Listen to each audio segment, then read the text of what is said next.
Nos vamos a ir entonces a protozoarios gastrointestinales. Voy a compartir para que me hagan el seguimiento y ahí tenemos la pantalla, ¿no es cierto? Protozoarios gastrointestinales. ¿Cómo se clasifican los protozoarios gastrointestinales, que son parásitos celulares? Se clasifican de acuerdo a la motilidad o a los órganos que tienen para movilizarse. En rizopodarios, aquellos que tienen pseudópodos, forman pseudópodos y por lo tanto se estudian a las amebas. Luego están los ciliados, que tienen cilias para su motilidad y por lo tanto vamos a estudiar ahí al Balantidium coli. Los flagelados, que tienen flagelos y o membrana ondulante, y un claro ejemplo es la Giardia lamblia.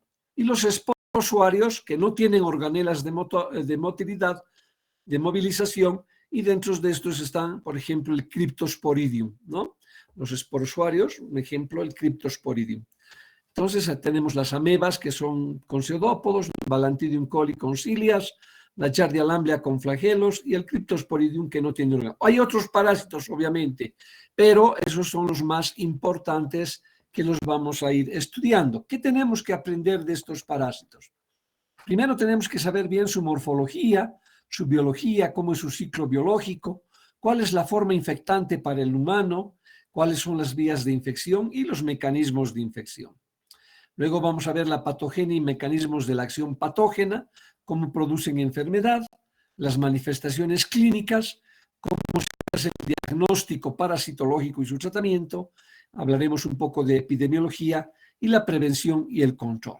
Muy bien, hasta ahí ya sabemos que estamos hablando de protozoarios unicelulares y vamos a entrar a estudiar al primer grupo, que son los rizopodarios. Rizopodarios son aquellos parásitos que se mueven por pseudópodos.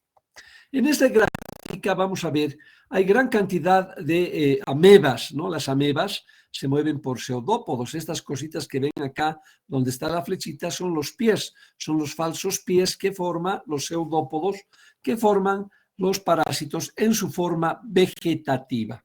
Las formas parasitarias que vamos a observar en todo protozoario son la forma vegetativa, es decir, aquella forma activa, aquella forma que ocasiona daño, y la forma de quiste, que es la forma de resistencia o es la forma que nos va a servir para transmitir la enfermedad. Como podrán ver, aquí hay bastantes amebas. Está la ameba histolítica, la ameba harmani, la entameba coli, la entameba polecki, la endolimax nada, la iodameba bushli, ¿de acuerdo? Varias amebas. Todas estas son saprofíticas, es decir, que no ocasionan daño. Solamente una es patógena, una es capaz de producir enfermedad severa, que es la entameba histolítica, que vamos a ver más posteriormente, ¿ya? Bueno, la forma vegetativa entonces está compuesto por un tejido ectoplásmico, el ectoplasma, y el endoplasma.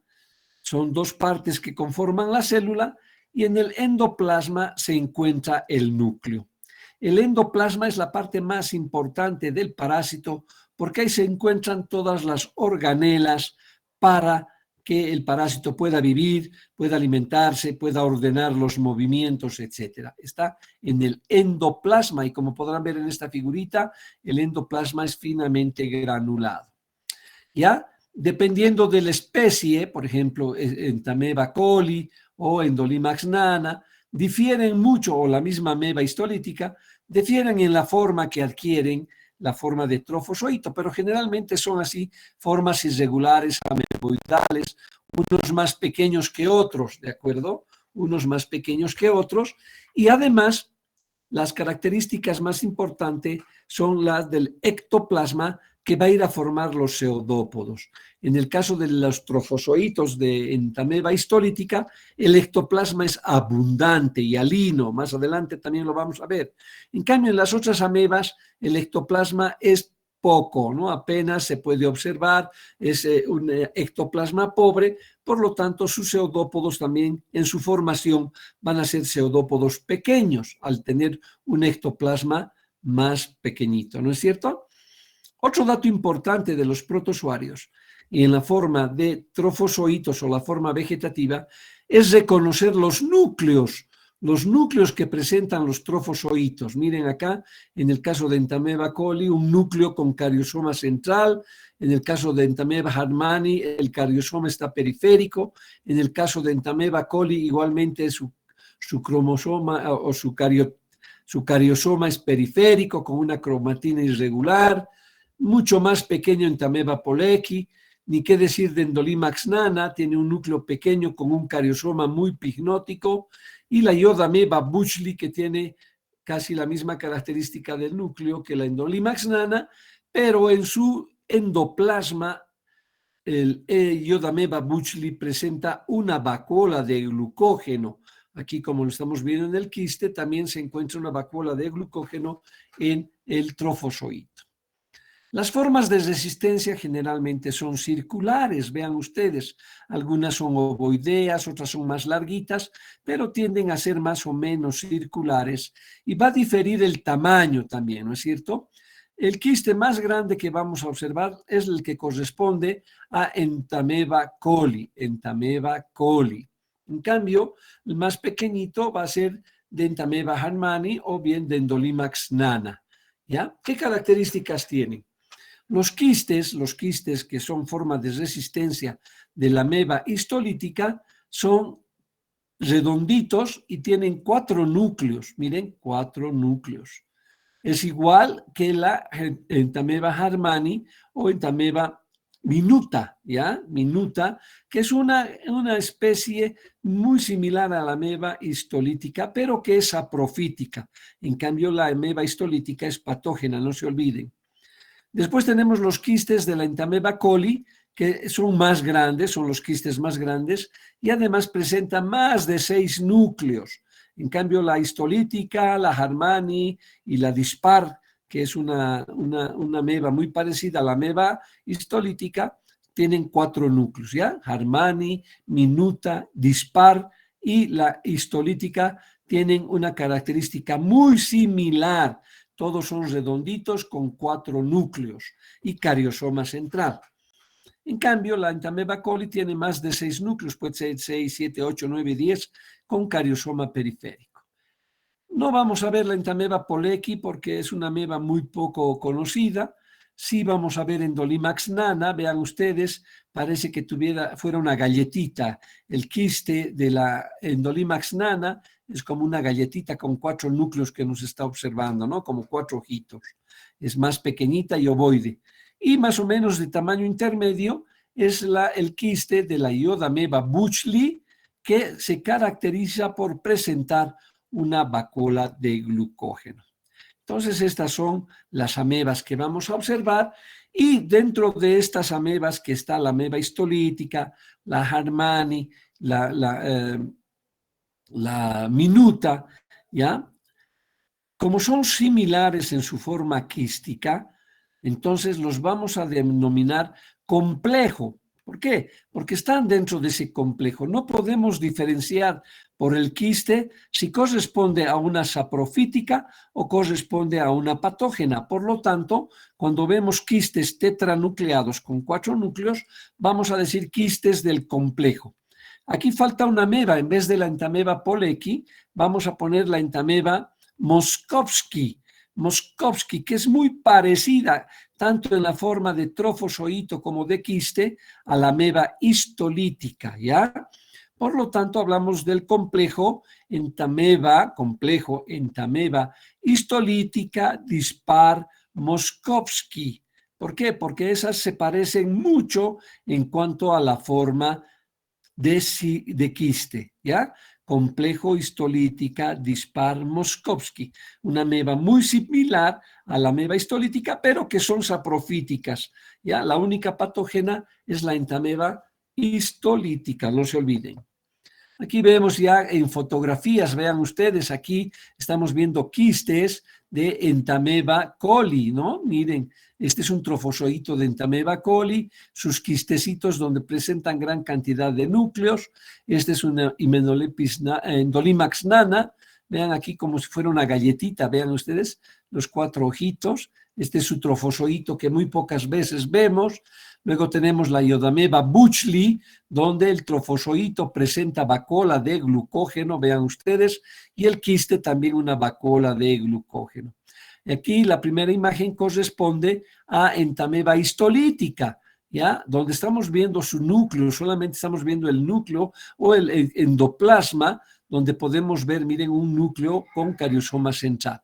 Y obviamente sus quistes que tienen solamente 4 núcleos, 4 núcleos. Vamos a ver características. Vean, de la ameba histolítica. Habíamos dicho que tiene un ectoplasma muy grande y alino, exuberante, por lo tanto forma pseudópodos grandes. En cambio, la Entamoeba coli tiene muy poco ectoplasma, entonces sus pseudópodos van a ser pequeñitos.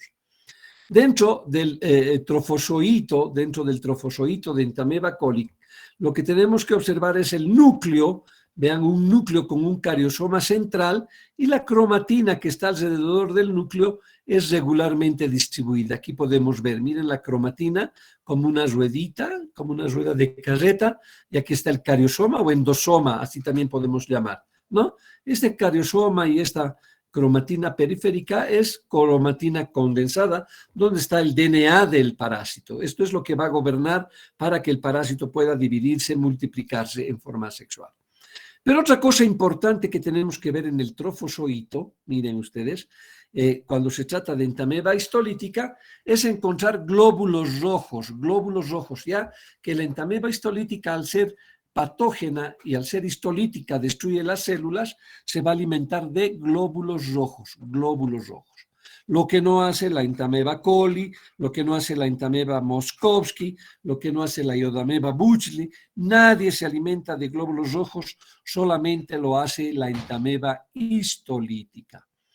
El quiste, vean ustedes, de doble membrana, una membrana refringente. ¿Cuánto mide un parásito así, adulto? ¿No? Esta es una forma vegetativa. Va a llegar a medir no más de 20 micras, ¿ya? 18, 15 micras. Y el quiste más chiquitito, de 10 a 12, de 10 a 15 micras, es bastante pequeñito, redondito, con una membrana quística. Y si se trata de Entamoeba histolítica, moskovski o dispar, 2 aprofíticas, una patógena, siempre van a presentar 4 núcleos, tetranucleada. Aquí viendo este quiste no podemos decir si corresponde a Entamoeba histolítica o a moskovski y por lo tanto hablaremos de quistes del complejo. En cambio, si vemos el trofozoito y logramos ver glóbulos rojos, con seguridad vamos a decir que se trata de Entamoeba histolítica. No se olviden ese detalle. Aquí vemos un trofozoito, vean de qué será. Un trofozoito, los pseudópodos son romos, pequeñitos, no son tan grandes como de la ameba histolítica. Miren ese ectoplasma apenas visible. Se trata de un trofozoito de Entamoeba coli. Aquí no vemos glóbulos rojos. Sí, estas amebas pueden alimentarse de bacterias.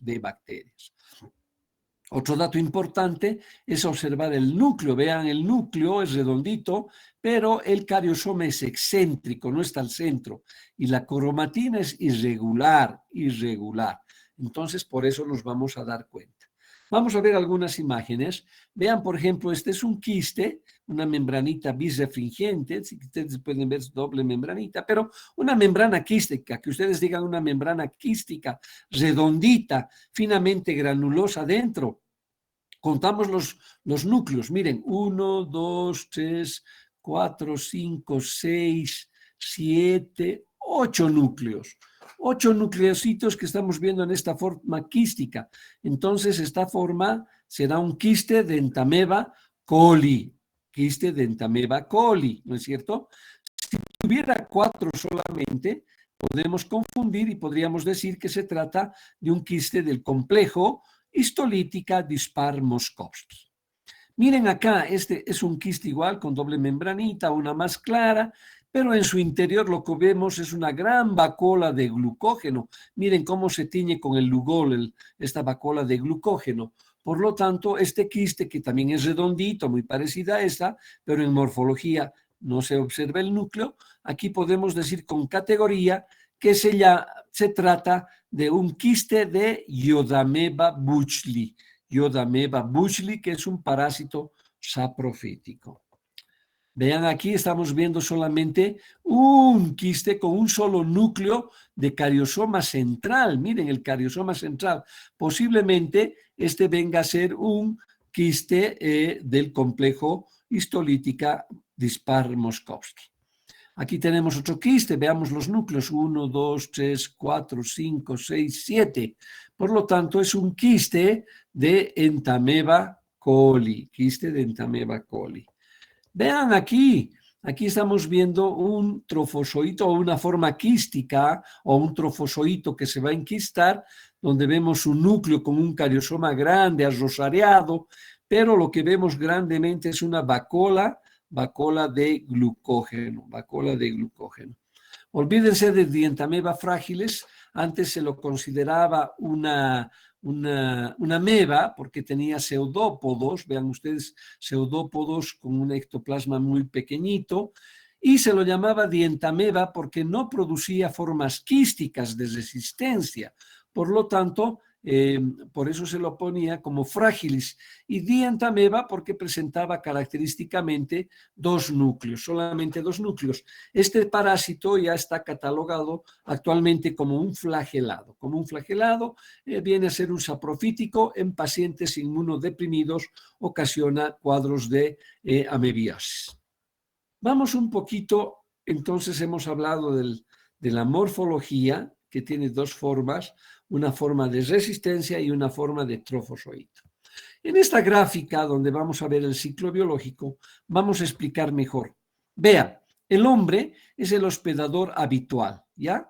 No hay otras amebas, bueno, hay otras especies de amebas que parasitan a otros seres vivos, pero para el hombre está la ameba coli, la ameba histolítica, la ameba dispar, la ameba Moskovsky, que pueden entrar al intestino del hombre. Estas amebitas, vean ustedes la forma quística, la forma de resistencia, no se olviden la forma de resistencia, es la que va a salir con las heces fecales. Entonces, los quistes son las formas que van a continuar el ciclo biológico y son eliminadas con las heces fecales, quistes. Cuando ya salen con la materia fecal, estas formas ya son infectantes. Por lo tanto, si una persona se contamina con estos quistes, se va a enfermar de amebiosis. Bueno, entonces la defecación va a ir a contaminar el agua, va a ir a contaminar los alimentos, va a contaminar la mano, van a intervenir vectores mecánicos como las moscas, las cucarachas, las hormigas, que pueden llevar estos quistes desde la materia fecal hacia nuestros alimentos. Entonces, la principal fuente de infección va a venir a ser el hombre, ¿no es cierto? El hombre, ¿por qué? Porque el hombre está eliminando quistes en sus heces fecales. Estos quistes van a contaminar los alimentos y las manos. Cuando nosotros ingerimos estas formas quísticas, vean ustedes, ingerimos la forma quística, el mecanismo va a ser ingesta de quistes, ya sea tetranucleados, multinucleados, dependiendo de la ameba coli, la Iodameba buchli, la Indolimax nana, cualquiera, vamos a ingerir por vía oral. Va a entrar por vía oral con nuestros alimentos y dependiendo de qué ameba es aquí, si se trata de ameba histolítica, por ejemplo, va a tener 4 núcleos. Y a nivel del intestino, a nivel del estómago, estos 4 núcleos van a empezar a multiplicarse, van a hacer una mitosis modificada y van a reblandecer la membrana quística. Por lo tanto, va a pasar el quiste del estómago al duodeno y ya no van a haber 4 cositas, sino van a haber 4 amébulas. Estas 4 amébulas se van a dividir en 8. ¿Por qué? Porque produce una mitosis. Si son 4 núcleos, 4, 8. Entonces se van a soltar 8 amébulas jovencitas que tienen pseudópodos, van a viajar por el intestino delgado hasta llegar a su hábitat, que es el intestino grueso, principalmente el ciego y el recto sigmoides. Ciego y recto sigmoides, el mismo lugar donde habitaba Trichuris trichura, acuérdense eso. Entonces estas amebitas viajan como amébulas, como amebas jóvenes, se localizan en su hábitat y ahí empiezan a madurar a trofozoitos a trofozoitos maduros, donde van a empezar a ocasionar invasión, irritación, inflamación de la mucosa intestinal y obviamente ya están reproduciéndose y lo hacen por fisión binaria longitudinal. Una fisión binaria longitudinal, es decir, de una ameba se forman dos amebas, de 2, 4, así geométricamente, ¿no es cierto? Por lo tanto, vamos a tener miles de amebas en poco tiempo. Estas amebitas viven entonces en el ciego y en el recto sigmoides, produciendo inflamación e irritación de la mucosa. Pero no solamente eso, miren ustedes, como es una ameba patógena, la ameba histolítica, produce gran cantidad de enzimas citolíticas, enzimas importantes, la glucosaminasa, ¿no? Las proteasas, pero dentro de ellas hay una enzima que es muy poderosa, que se conoce con el nombre de hialuronidasa. La hialuronidasa, que tiene por acción destruir las uniones intercelulares. ¿Para qué? Para invadir la mucosa, destruir la mucosa, porque tiene que alimentarse de sangre este parásito y para eso tiene que invadir hasta conseguir la submucosa. Una vez que está en la submucosa se alimenta destruyendo los vasos capilares y va a alimentarse de esas células y por lo tanto de glóbulos rojos. Esta amebita está produciendo una lesión intestinal importante. Al haber inflamación, el paciente va a tener dolor, va a tener hinchazón del estómago y por el hecho de estar invadiendo la mucosa y la submucosa va a tener diarrea. Pero no solamente diarrea, sino va a tener eliminación de sangre porque está eliminando los vasos. Por lo tanto, va a tener diarrea mucosa. ¿Por qué mucosa? Porque está inflamando la mucosa del intestino, entonces va a tener una diarrea. Más la sangre que se está eliminando es una diarrea mucosanguinolenta. Es una diarrea mucosanguinolenta que se conoce con el nombre de disentería.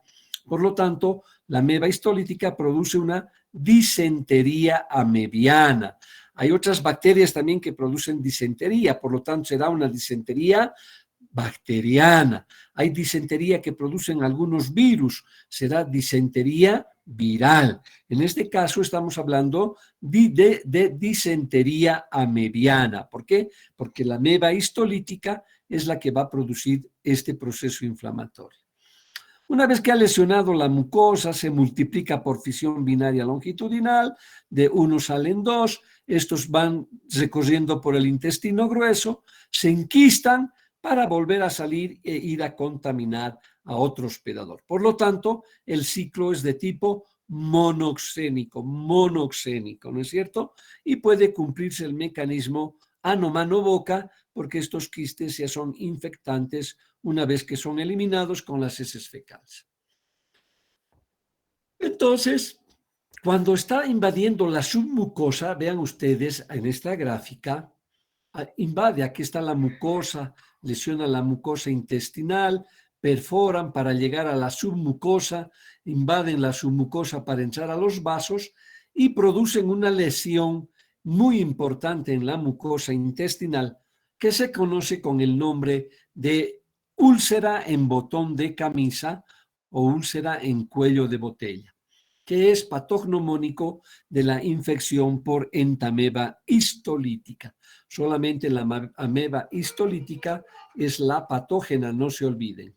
Y su hábitat, obviamente, el ciego y el recto sigmoides. En su ciclo biológico, vean ustedes, cuando está en el ciego principalmente, atraviesa la mucosa y la submucosa y produce toda la lesión que hemos avisado. Pero, sin embargo, estas amebas, cuando están en la submucosa, como hay vasos, por vía sanguínea pueden irse a otros órganos. Vean ustedes, se van al hígado, al pulmón, a los riñones, al cerebro. Entonces, por vía sanguínea, las amebitas pueden transportarse y se van a órganos blancos. Si se va al hígado, va a producir un absceso, ¿no? Como una masa de pus, pero que está lleno de parásitos, lleno de trofozoitos de entameba histolítica y por lo tanto va a producir un absceso hepático. Si se va a los pulmones, puede producir un absceso pulmonar. Si va a los riñones, un absceso renal. Si se va al cerebro, un absceso cerebral o del sistema nervioso. Entonces, vean ustedes cómo es posible que esta amebita, siendo tan chiquitita, ¿no es cierto?, puede ocasionar tantas enfermedades. No se olviden que un hospedador, ¿no es cierto?, puede eliminar hasta 45 millones de quistes en un solo día. Es la gran cantidad de multiplicación que tiene el parásito.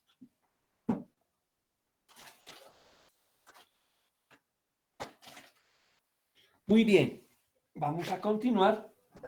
Espérenme, voy a conectar esto. Ha bajado la intensidad. Ahora sí. Entonces, van a producir abscesos. Obviamente, cuando la ameba ya se localiza en estos órganos, ya no va a salir con las heces fecales y ahí requiere otro tipo de tratamiento y el diagnóstico también va a diferir. Entonces, no se olviden, la amebiasis intestinal es producida por la ameba histolítica, ¿no es cierto? Ahí está, estas son amebas de vida libre, no tenemos nada que ver y vamos a ver algunas otras figuritas. Muy bien, a ver, no sé si hasta acá tienen alguna pregunta, ¿no? Hemos hablado de generalidades de amebas y estamos dando específicamente la ameba histolítica. Ahora, el mismo mecanismo tiene la ameba coli, pero la ameba coli no produce daño porque no es invasivo y solamente se va a encontrar en el lumen intestinal reproduciéndose y siendo un hospedador que va a transmitir la enfermedad a otras personas.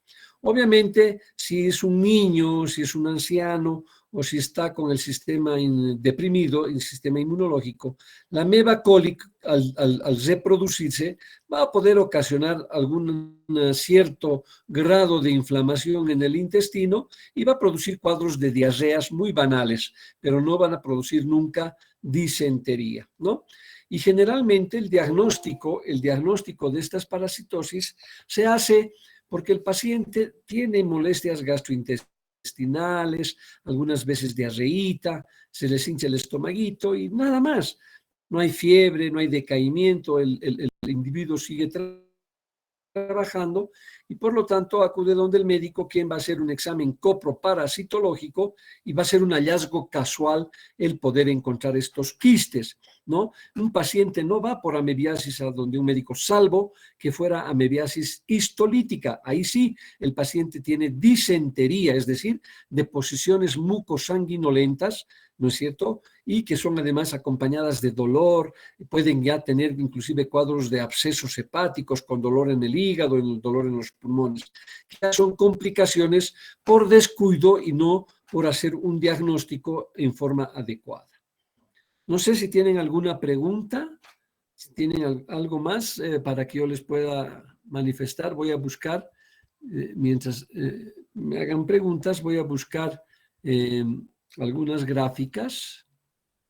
Pueden preguntar mientras tanto, muchachos. Doctor, disculpe, lo que no me quedó muy claro. ¿El complejo entaoneba va a Sí, cumplir el mismo ciclo el que nos mismo, explicó? el mismo ciclo. Cumple el mismo ciclo porque son amebas. Todas las amebas tienen la misma forma de infectarse y de reproducirse. ¿Ya? Estoy Gracias, cargando doctor. imagen. Ya, muy bien. ¿Alguna otra pregunta?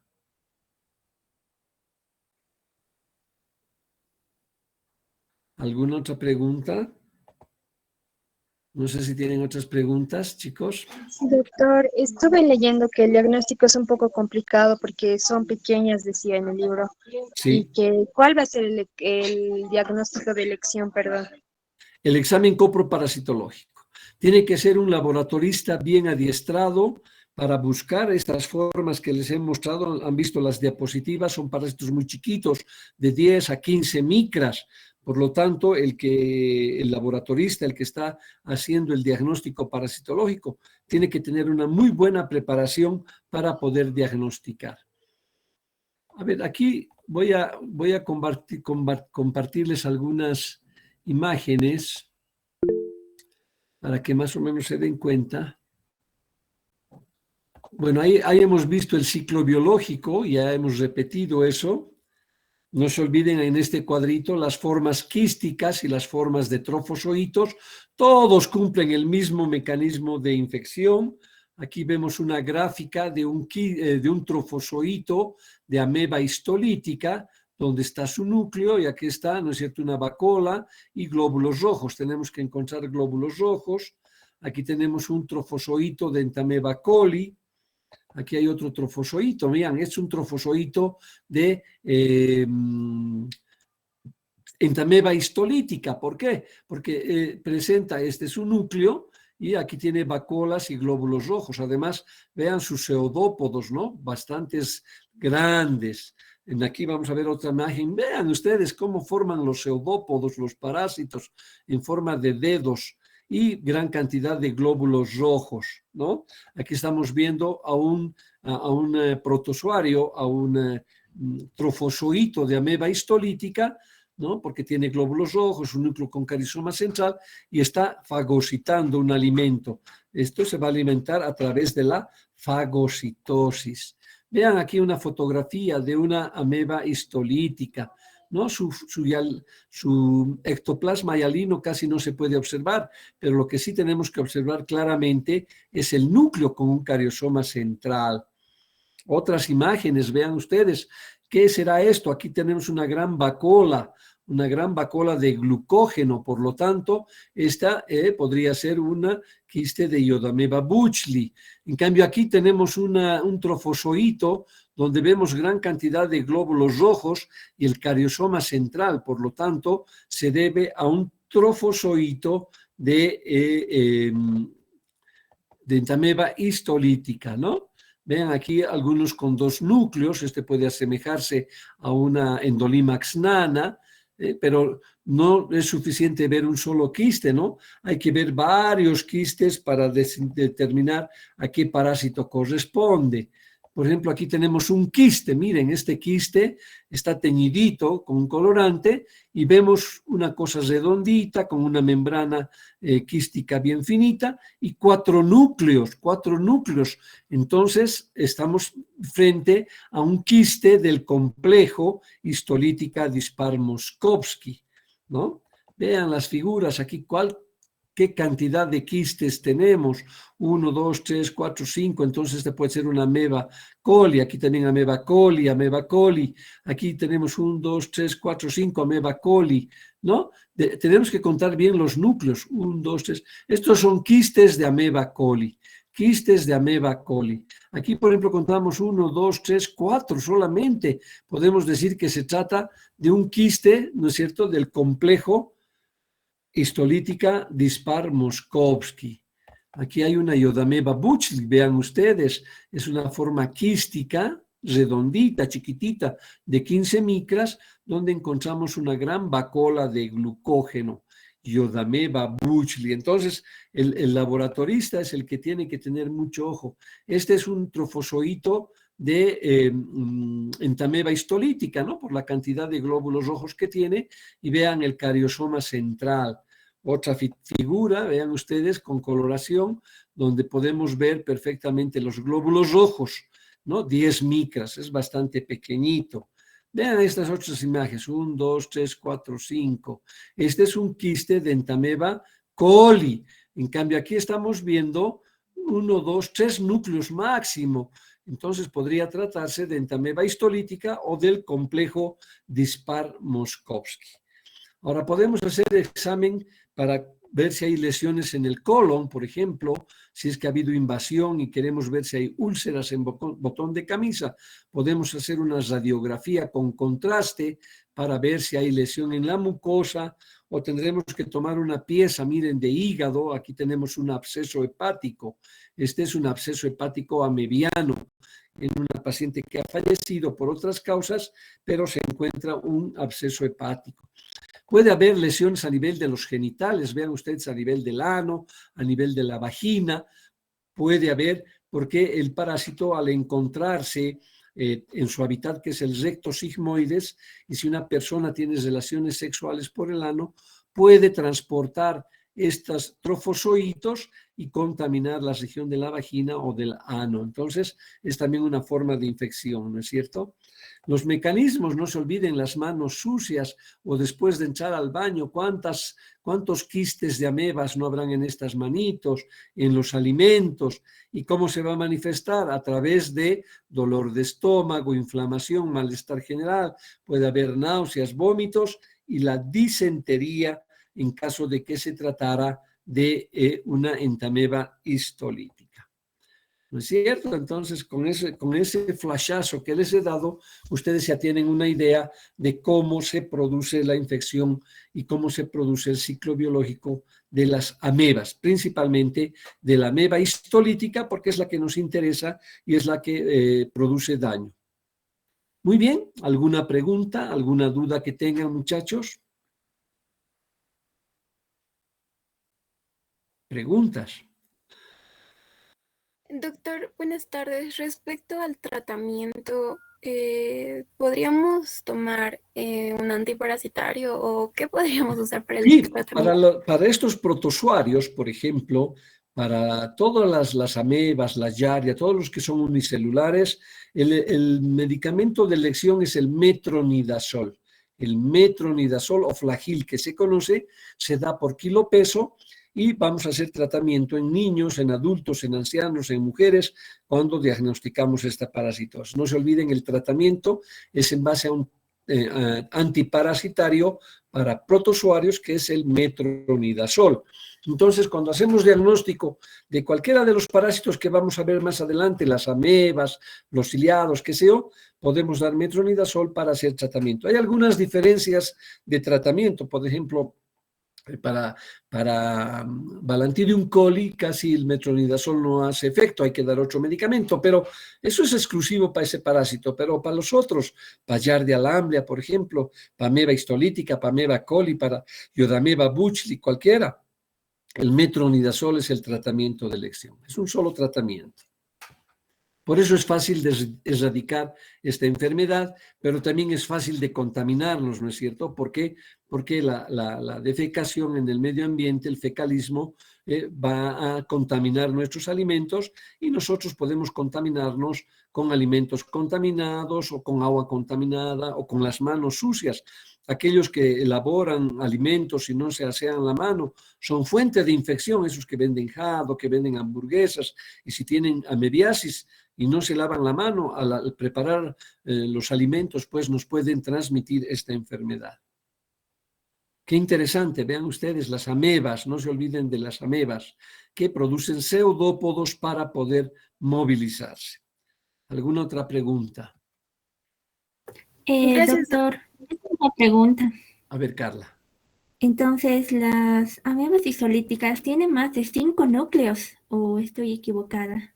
Eso me Sí, confundí. hay varias especies. De la ameba histolítica está la ameba dispar, está la ameba harmani, la ameba minuta, pero esas no son patógenas. Siendo amebas de la familia histolítica, no son patógenas. ¿Me entiendes? Son ameba dispar, ameba Moskowski, ameba, ¿te das cuenta? Son similares, pertenecen a ese grupo, pero no son patógenas. La única patógena es la entameba histolítica, siendo del mismo grupo de amebas, porque son muy similares, tanto en forma de trofozoito como en forma de quistes, pero esas no se alimentan de sangre, por lo tanto no son patógenas. Muy bien. Ya, pues, gracias, doctor. Perfecto. ¿Alguna otra pregunta? Doctor, con patógena hace referencia que va a ser la que va a producir más daños que las otras. Claro, al ser patógena es la única que va a hacer daño. Las otras no hacen daño. Las otras están ahí en nuestro intestino, están parasitando, pero no hacen daño, son saprofíticas. Pero ¿qué pasa si encontramos una ameba, un quiste de ameba saprofítico? Eso es un indicativo de que ese individuo está comiendo materia fecal de alguna manera. Entonces hay falta de higiene, hay contaminación fecal en algún lugar y eso nos hace parar las orejas. ¿Por qué? Porque fácilmente podemos adquirir una ameba patógena y llegar a tener consecuencias como ser perforación intestinal, úlceras en botón de camisa o abscesos. Por lo tanto, hay que tener mucho cuidado en lavarse bien las manos, los alimentos, porque las amebas están siempre presentes en los alimentos y en el medio ambiente. Doctor, una consulta. Si una mujer embarazada llega a tener amebas, ¿afectaría al bebé? Si llega a tener amebas, la ameba no va a pasar la placenta, pero lo que va a ocasionar es que esa paciente, por ejemplo, tenga disentería, puede tener diarrea severa, se va a deshidratar, entonces al niño le va a afectar en que no va a crecer adecuadamente ese bebé, va a ser un niño pequeño, ¿no es cierto? Va a ser un niño desnutrido dentro de la matriz, por lo tanto, pero no le va a causar amebiasis al niño, no lo va a matar porque no pasa la placenta. La que sí le va a hacer daño es a la mamá, ¿no? La mamá no va a poder comer, va a estar con disentería, va a estar mal, con úlceras, complicado, ¿no? Es como tener un cuadro de vesícula biliar y estando embarazada. Entonces, el bebé no va a sufrir de vesícula, pero la que va a adolecer, la que va a necesitar tratamiento y lo mejor hasta cirugía, es la madre. Por eso es que hay que tener cuidado. Está bien, doctor. Muy bien, Dayana. ¿Algo más?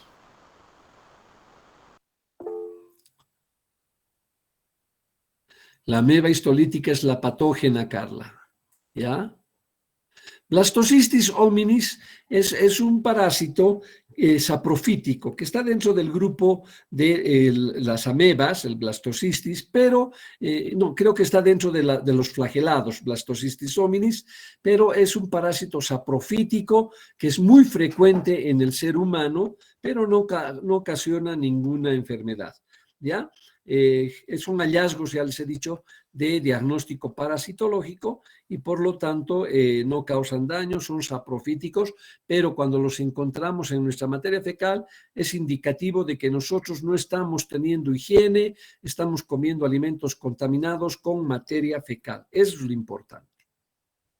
¿Está muy bien? Muy bien, ¿alguna otra pregunta? ¿Alguna otra pregunta? ¿Dudas? ¿Han entendido? Entonces, cuando ya hablamos de protozoarios y lo van a ver ustedes en laboratorio, qué diferente. Ahorita todavía tienen prácticas del Mintos, van a ver huevitos de Trichuris trichura, huevitos de Enterobius al microscopio, ya les están mostrando los auxiliares. Son huevitos bastante grandes, huevos. En cambio, en este caso, son quistes, por lo tanto, son muy pequeñitos y hay que tener buen ojo para diferenciarlos, para encontrarlos, ¿no? Ese es trabajo de los laboratoristas. Ni siquiera los médicos podemos ver a estos parásitos. ¿Y qué nos interesa? ¿Por qué nos interesa saber? Porque nosotros tenemos que enseñar educación a la gente, ¿no? Que no hagan defecación en el medio ambiente, que tienen que utilizar baños higiénicos, utilizar agua potable, hacer hervir el agua, lavarse bien las manos antes y después de defecar, lavarse las manos para ir a almorzar o a servirse algún alimento, ¿no es cierto? ¿Por qué? Porque estos parásitos, no se olviden, están siempre presentes y son frecuentes en el ser humano.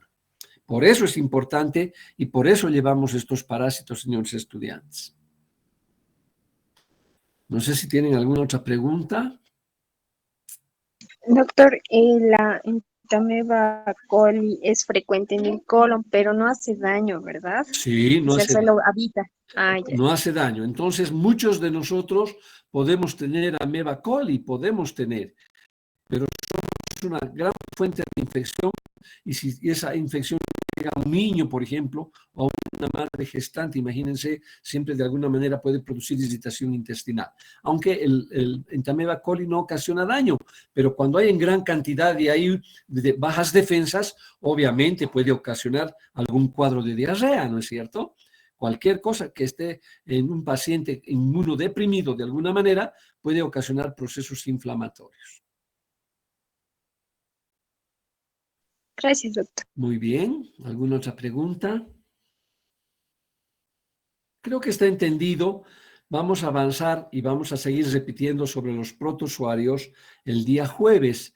El jueves vamos a hablar ya amebas. Y si podemos, hacemos una retroalimentación de las amebas, de la ameba histolítica, de la iodoameba, pero ya el jueves vamos a hablar de la Giardia lamblia, de flagelados. Miren, por cada parásito que hemos mencionado, rizopodarios, flagelados, solamente hay uno que es patógeno. El resto son varios parásitos que existen, como ahora hemos mencionado, varias amebas, pero la mayoría son saprofíticas, la mayoría. Uno es patógeno. Pero ¿qué pasa si nosotros, en vez de contaminarnos con las saprofíticas, nos contaminamos con una patógena? Entonces podemos desarrollar enfermedad, porque todas están en conjunto, por eso los ciclos biológicos son similares. Lo bueno es que unas no son patógenas, pero también podemos adquirir un parásito patógeno como es la entameba histolítica, por eso es la importancia. No son muchos los parásitos protozoarios patógenos, pero los pocos que tenemos son graves, son severos y hay que tomarlos en cuenta, porque imagínense tener un absceso hepático en el hígado o un absceso en el cerebro, es para que esa persona pueda quedarse inhabilitada de por vida, ¿verdad? Por eso es importante. Tomen en cuenta eso, muchachos. Bueno, antes de terminar la clase, si es que no hay más preguntas, indicarles que se ha publicado unas notas en el 6º piso, pero al transcribir se han borrado algunas listas de algunos alumnos que estaban repetidos y al hacer ese mecanismo se han confundido las notas, se han anotado las notas en casillas que no se debían. Por lo tanto, no todos, son unos 7 u 8 alumnos que han tenido una alteración en su nota. Ya se ha corregido eso nuevamente, hemos tenido que revisar los 103 exámenes que han dado las personas con las listas, porque hay 9 u 8 personas que no han dado el examen, y por lo tanto hemos hecho una nueva revisión y las notas ya están solucionadas, ya están revisadas. Quería esta mañana publicarlas, no tenía la llave del casillero, no estaba el porterito.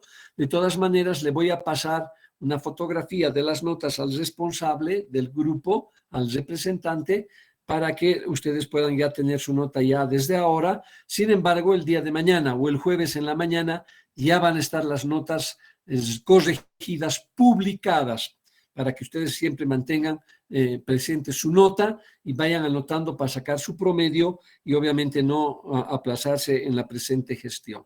¿De acuerdo? Entonces está completando la parte de prácticas del Mintos todavía en enfermería, son 3 o 4 prácticas más y después ya van a empezar con protozoarios. Hasta eso ya vamos a tener gran cantidad de materia para que puedan ver ustedes en una sola en laboratorio todos los parásitos, patógenos y no patógenos, principalmente ameba coli, ameba histolítica, vamos a ver el complejo Moskovsky, vamos a ver Giardia lamblia, entonces todo está fríamente calculado y terminando el Mintos, que son 3 prácticas más, van a dar el examen práctico de todo lo que han visto hasta ahora en laboratorio, ¿no? Todos los gusanos, Ascaris, Enterobius, Tenias, Quistidatírico, todas esas cosas, vamos a hacer un examen muy sencillo para colaborar, ¿no? Las notas no están muy buenas, las notas están muy bajas, eso significa que no están estudiando, muchachos. Pónganle más empeño, por favor. El segundo parcial es mucho más fácil porque es menos materia, es más sencillito. Y el tercero mucho más fácil todavía porque son 3 parásitos que se encuentran en la sangre. Y obviamente eso no va a ser complejo para ustedes. Bueno, aquí vamos a quedar con protozoarios rizopodarios. Lean su librito. Si hay dudas en la práctica, por favor, desarrollen las preguntas y si tienen otras preguntas y tienen dudas todavía, el jueves en la clase me lo pueden hacer llegar y yo les voy a dar el link para la clase correspondiente. Ojalá ya las próximas semanas, tengo que hablar con la licenciada, las clases sean presenciales, estemos en el aula porque es mucho más interesante hablar a ese nivel. Bueno, chicos, que tengan una linda tarde, una linda semana. Nos vemos el día jueves. Muchas gracias por su participación y más un ratito llamando las notas para que pueda el representante hacérselos llegar a ustedes. Bueno, un abrazo, muchas gracias, pórtense bien y será hasta el día jueves. Gracias, doctor. Doctor, disculpe. Gracias.